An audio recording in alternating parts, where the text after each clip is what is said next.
and allowing everything to just be in its place.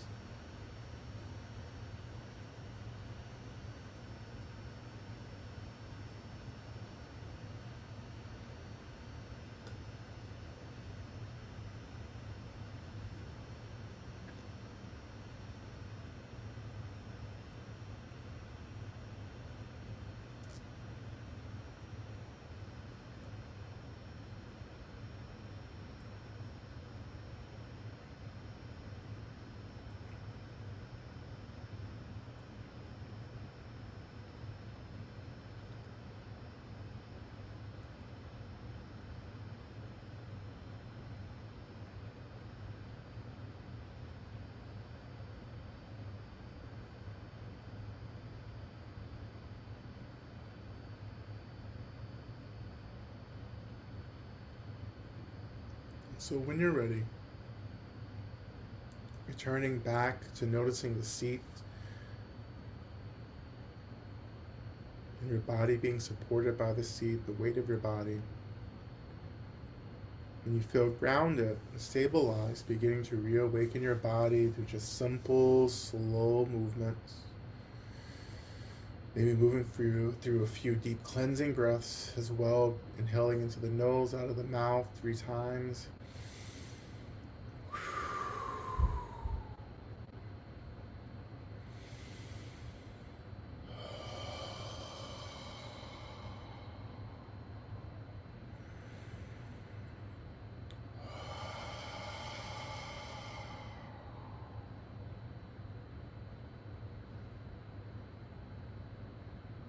Okay. Coming back to the space, we'll turn our attention to Shantideva's prayer, which we'll recite 3 times. Oh, look, I found it. There it is. I knew it was somewhere. You know, that's right. It's the gift that keeps on giving. All right. So we're reciting Shantideva's prayer 3 times. May I be a protector to those without protection, and a leader for those who journey, and a boat, a bridge, a passage for those desiring the further shore. May the pain of every living creature be completely cleared away. May I be the doctor and the medicine, and may I be the nurse for all sick beings in the world until everyone is healed. Just like space and the great elements such as earth, may I always support the life of all the boundless creatures, and until they pass away from pain, may I also be the source of life for all the realms of varied beings that reach into the ends of space. May I be a protector to those without protection, and a leader for those who journey, and a boat, a bridge, a passage for those desiring the further shore. May the pain of every living creature be completely cleared away. May I be the doctor and the medicine, and may I be the nurse for all sick beings in the world until everyone is healed. Just like space and the great elements such as earth, may I always support the life of all the boundless creatures, and until they pass away from pain, may I always be the source of life for all the realms of varied beings that reach into the ends of space. And finally, may I be a protector to those without protection, and a leader for those who journey, and a boat, a bridge, a passage for those desiring the further shore. May the pain of every living creature be completely cleared away. May I be the doctor and the medicine, and may I be the nurse for all sick beings in the world until everyone is healed. Just like space and the great elements such as earth, may I always support the life of all the boundless creatures, and until they pass away from pain, may I also be the source of life for all the realms of varied beings that reach into the ends of space.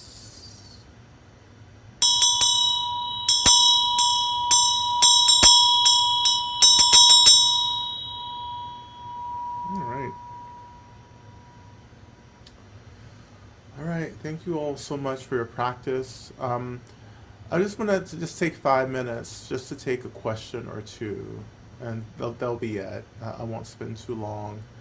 But anyone who hasn't asked a question, who would like to ask a question, you can put it into the chat as well. And as we're waiting for a question, just to reiterate our work session this weekend, Vajrasattva. It is such a powerful practice, especially for right now.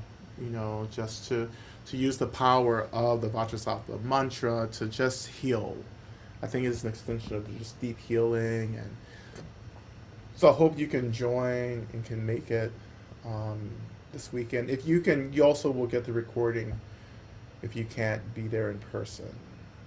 So lay your burdens down, and I want to encourage us after Saturday. You'll get a practice that you'll be able to continue as well. Um, okay, so any questions or anything? Question. And in Mhm. case it's still percolating for anyone, just to piggyback right off that, thank you so much, Lama Rod. Thank you very much, everyone. As always in the chat, if this offering supports your liberation, please consider donating to support Lama Rod, the sustainability of this healing work in all of the ways that it's expressed. And yep, check out the quick link stock also for links to the week work offering, Vajrasattva offering this weekend, as well as many other things. Okay, Riordan, you have a question. Do I see the work of the Bodhisattva as the same as psychopomp work, or are they different? Give me a definition of psychopomp because I don't want to make an assumption about. Yeah, it was something I met with the teacher about it today. These are new headphones, sorry, do they Oh, not that's like okay. No, it's me. Yeah, I just. okay. I haven't tested them out yet. Yeah, they were describing psychopomp work as being really specifically like guiding souls that need to pass to the next realm, and it Right. just was making me think of all the the Bodhisattva. Yeah. Yeah, absolutely. It's this. Yeah, that's part of the work. Yeah, bodhisattvas show up everywhere in the bardo, in the spirit world, in the hell realms, in samsara like this. Wherever beings need support, a bodhisattva is there. So definitely, you know, psychopomp. I just haven't heard psychopomp like that used like that. So Yeah, it was really cool because I'm an astrologer too, so I was like, oh yeah, well I love Hermes. Hermes is a homie. But yeah, the I hadn't heard that like she was talking about it as a very specific like she's kind of an unseen realm guide that I'm working with and yeah, which yeah, distinguishing it from ancestor work too as being really specifically about like guiding yeah. people across. Well, and that's definitely actually, that's part of the work of spirit walkers, people who really straddle both the spirit and the physical worlds, you know. I just feel like it's different than mediumship as well. I think spirit walkers are people who live halfway in the spirit world, always, all the time, Yeah. you know. Um, and that's what they're doing. It's just like they're like kind of like doulas in a way. They're like bardo doulas. Like they're able to Yeah. move in and out of both realms. I mean, that's what I think you would define a shaman as, and Hmm. is one Hmm. who walks both worlds. Yeah. Yeah. Thank you. Yeah, and I'm like this last question here from Cricket is, how do I handle resentment that I spent 2 years volunteering full time in the migrant detention camps and felt like no one in my social circle much cared because it wasn't really a cause on people's radars back then, and now I feel activated a lot of the time when people talk about it. Yeah, I mean, that's part of what we hold. Like part of, we've been talking about bodhisattvas, right? That's part of the work of the bodhisattva. You will do work that no one's going to care about, right? Because not everyone is going to be where you are. As a bodhisattva, you go to where the work is. It doesn't matter if like no one else is doing it. You're called to do that work, And I think that's one of the things that we hold, right? As I talk about, let me see. Let me find another book. Let me find another bestseller. um, I really encourage everyone, if you have the book, to go back and look at The Seven Sorrows of the New Saints. I wrote that very specifically, for these experiences where you feel like you're doing work and no one cares, no one's paying attention, or you're not getting the recognition that you want, or you feel under resourced. Like all that's part of the sorrows of the new saint, and that's something that we hold. That much of our labor will go unseen, that we'll be misunderstood. Um, yeah, that much of our labor will go unseen. I think that's the question, right? And we ask ourselves, then why were we helping? So why were you in the migrant facility, the camp? Were you there for everyone to see you, to applaud you, or were you there to help people? Right? If you were helping people, I see no reason to be resentful. Right? So sometimes it feels as if we're living outside of the work. We're living outside of the work, wanting everyone to see us doing the work. And that's not what a bodhisattva does. The bodhisattva just does the work. And some bodhisattvas get national holidays, but mostly they get forgotten. But not forgotten by the people that they helped. Right? Well, I should qualify that too, because sometimes the bodhisattva is so skillful that like you don't even know you're being helped, which is all of our case because we're surrounded by beings who are keeping us alive that we have no inclination of. Yeah. Heartbreak. Um,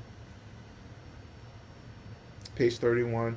The four sweet liberations. Okay. So the resentment itself, I mean, just going back to resentment, like you have to fall back into compassion here. So when in doubt, when in struggle, go back to compassion for yourself and compassion for others, because frankly, there are a lot of people doing work that you don't care about. Real work helping people that you're not even aware of, right? So can you offer yourself grace here that none of us will be fully aware of the expansive work that's happening across the universe by bodhisattvas trying to help others get free. We will never, I mean, until we attain enlightenment or what have you, yes. But right now, I just trust that there are things happening that are completely beyond my imagination, and I'm grateful for that. But all I'm saying is that I'm just focusing on what I'm doing, right? I do what I'm doing, and I trust that other workers, bodhisattvas, are doing what they're doing and have what they need. That's it. That's all I can do. I do a lot of work for people that's taken for granted, that's unseen, right? And I had to learn to get through that. And I had to learn to get through the fact that, like, when I'm around people, I am doing emotional labor for them in ways that they have no idea. You know, like people want to hang out with me, not because I am fun and fabulous, right? That's obviously, but people want to hang out with me because I have this capacity to just naturally do labor for them, emotional labor. You feel happy when you're around me. You feel seen, you feel accepted. Absolutely, that's work. And that's work that comes from my practice, right? But I can't bill for that. I can't invoice people for that, right? Which sucks. Well, capitalism sucks, obviously. And you know, but and you just keep going because I'm not here to be seen or recognized. Well, it's nice to be seen and recognized. I have a big recognition coming out next month that I'm excited to share with you all. We've been working on it for a year. But you'll get that news when we're ready, in a couple of weeks. Yeah, that's exciting to be recognized for things. But like I'm not here to be recognized, but it's nice, right? You know. I think we have one more question in the chat, Yeah, maybe? let's do Do you have that. time? Okay. Maybe a few, yeah.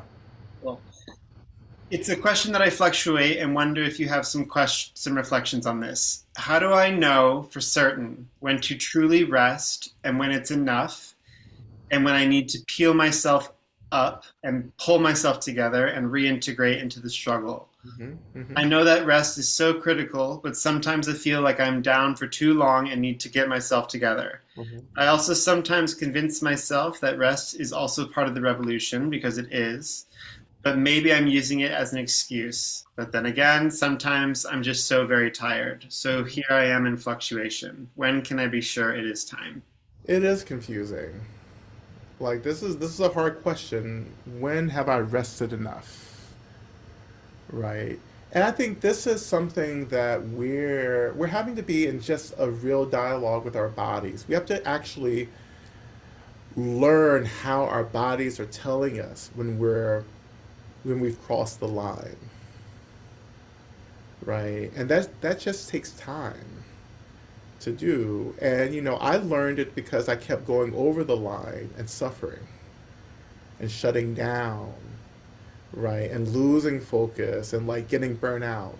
It was constant burning out, right? And then I learned how to listen to my body, and I learned how to listen to the signs, the sensations of when I'm getting close to a burnout. And I know how to pull back, right? And to resource myself, right? So you're gonna have to go, I think, through this kind of experimentation. What does burnout look like for you? What does that feel like? I think it's different for everyone, but when I get really resentful, I'm burnout. When I just want to like tell everyone to go to hell, like that's on my burnout. And so I have to withdraw, and take care of myself, to rest, to unplug, right? And then I know how my body lets me know that I'm ready to get back to the work, right? Because I'm excited about the work, right? When I start longing to get back, and when I'm like really excited and motivated, that's a sign, right, for me. But we all have to figure that out for ourselves. Absolutely. I will say the trick of this too is that we're going to be exhausted for a very long time. And so we have to find a place where we can work through exhaustion, but also being skillful and wise about how to go gently with that pushing, right? If I just waited to be completely resourced and rested, I'll never be doing work. There's always going to be this exhaustion, right? But I also know how to hold that exhaustion, and I also know how to listen to my body and know how much to push my body before I really need to take a break to resource myself. So that's it.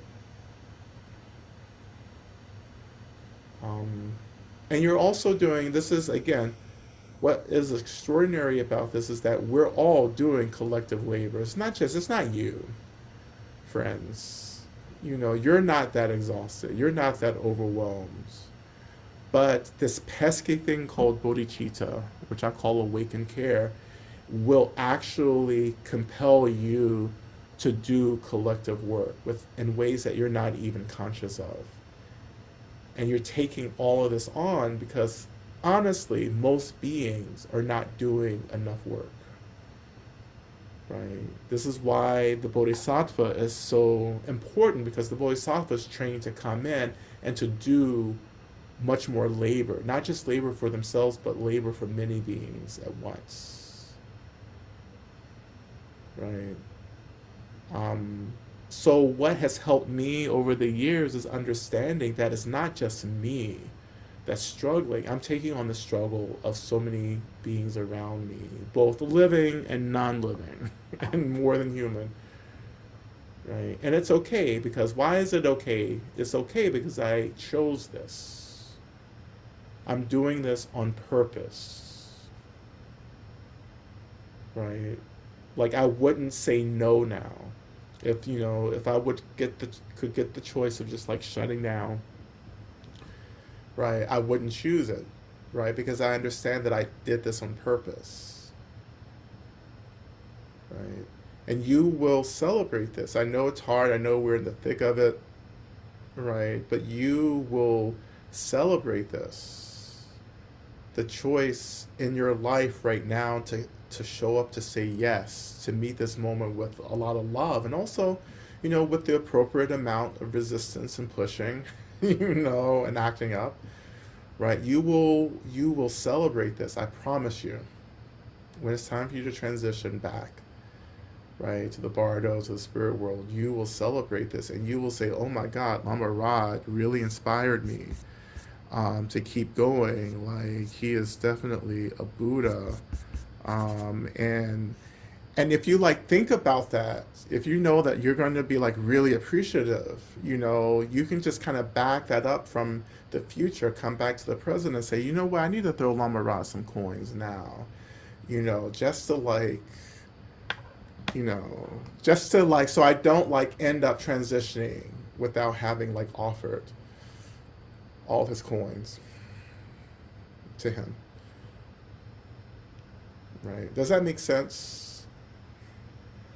I try to be as humble as possible. I think humility is one of my strongest traits. Um, so you throw the coins and feed the llama. And one more thing that I'll say too, just about heartbreak, and then I'll just finish it up. So I need to put my creams on. Um, I just think that we have to be careful not to be operating out of the heartbreak. We need to be in relationship to the heartbreak, but the heartbreak isn't the center of our motivation. It's not our motivation. It is not what drives us forward. The heartbreak is there to inform, to show us what's happening, right?